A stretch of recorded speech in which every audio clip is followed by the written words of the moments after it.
వివిధ పరీక్షలకు హాజరయ్యే దివ్యాంగులంతా పరీక్ష రాత సహాయకులను పొందవచ్చని సుప్రీంకోర్టు అయితే కీలక వ్యాఖ్యలు చేసిందండి.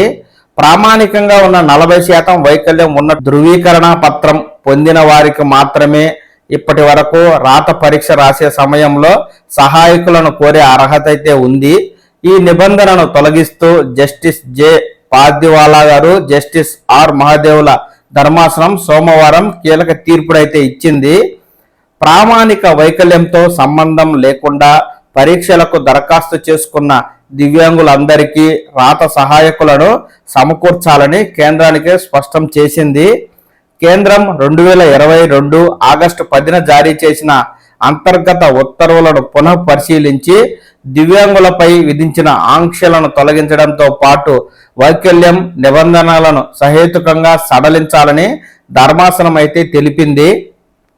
రాత సహాయకులకు అందజేసే ధృవీకరణ పత్రం చెల్లుబాటు గడువును ప్రస్తుతం ఉన్న 6 నెలల నుంచి పొడిగించాలని ధర్మాసనం సూచించింది. పరీక్షకు హాజరవడానికి కాస్త ముందుగానే అభ్యర్థికి రాత సహాయకుడి మధ్య పరిచయం ఏర్పడడానికి సమయం ఇవ్వాలని తెలిపింది. తన ఆదేశాల అమలుకు 2 నెలల గడువు విధించింది.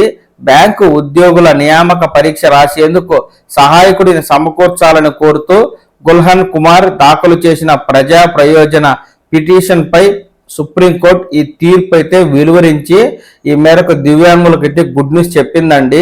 ఇప్పటి వరకు 40% ఉన్న దివ్యాంగులే ఆయా పోటీ పరీక్షల్లో పాల్గొనే సమయంలో తమకు సహాయకులను నియమించుకునే అవకాశం ఉండగా 40 కంటే తక్కువ శాతం వైకల్యం ఉన్నవారు కూడా ఇకపై పోటీ పరీక్షలలో పాల్గొనేటప్పుడు రాత పరీక్షకు సహాయకులను నియమించుకోవచ్చని సుప్రీంకోర్టు అయితే కీలక తీర్పును వెలువరించింది.